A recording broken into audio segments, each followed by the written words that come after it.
But first, we saw on Twitter right before this episode that we got another sneak peek of the Cybertruck, some spy shots that came out. So we got, I guess, even closer to seeing what potentially this final design might look like. I feel like it's going to continue to change, though. So, Yeah. any thoughts on that?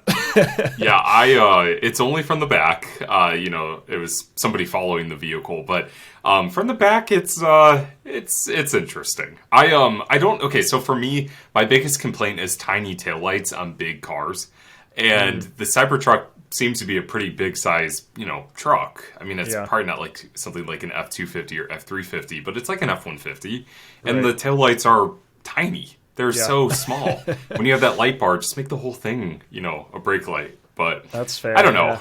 Yeah. It doesn't look like anything else on the road, which kind of throws it off a little bit. It's cool, but I guess we'll see. I don't know. Some of the angles were reflecting lights, which I feel like could blind people. Yeah. That's true. Yeah. I actually listened to a podcast last week on John DeLorean, I believe, who created DeLorean Motor Company. Very interesting story. It was like an hour-long podcast, and I had no idea this guy had this like weird and wild background of designing cars. Oh, yeah. I was kind of thinking about the Cybertruck the whole time, because this will be like the first new vehicle with stainless steel body panels in a long time. So I agree, though. It's like, I have a feeling a ton of people are just going to end up wrapping it instead of keeping the stainless look. But yeah, I guess we'll find out. I know there was like a lot of talk about like heating up the steel to like change its colors depending on like how like hot you make it. Yeah. So that could be pretty cool to see how like people customize it, but I feel like applying a lot of heat to a vehicle, who knows? Especially when it's already built, like no, probably not. Like if the sheet metal wasn't on the car, maybe that could work, but if it's like already, you're gonna melt your tire or something. So that's fair.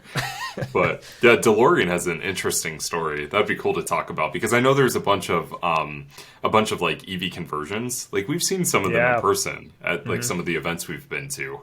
They're pretty cool.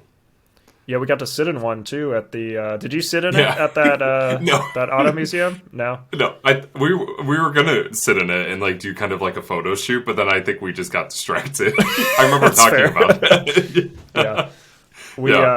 I sat in it, and it's tiny in the DeLorean, so it like does not fit a lot of. Doesn't fit a lot. So. But so I know that this whole podcast we said the Cybertruck was going to be a small part of this. I'm excited to see what happens with it. And I'm excited to see DeLorean, as they bring out some of these other EVs and see where that goes. I mean, that new concept is beautiful that they unveiled last year. Yeah, like the Alpha 5, I think it's called. Yeah, it's a beautiful concept. But, when it comes to the Cybertruck, I'm kind of bummed that we won't see it go into production this year, but the clock's ticking. We'll see. Yeah. Do you still have a reservation in for one? Did you put one in for it? Okay. No, I did. It involved a margarita, and then I was just like, oh, maybe I should cancel this. I still have mine in. Yeah, I still have mine in because it was $100, so I'm like, what the heck? I'll get on the list for it, but we'll see.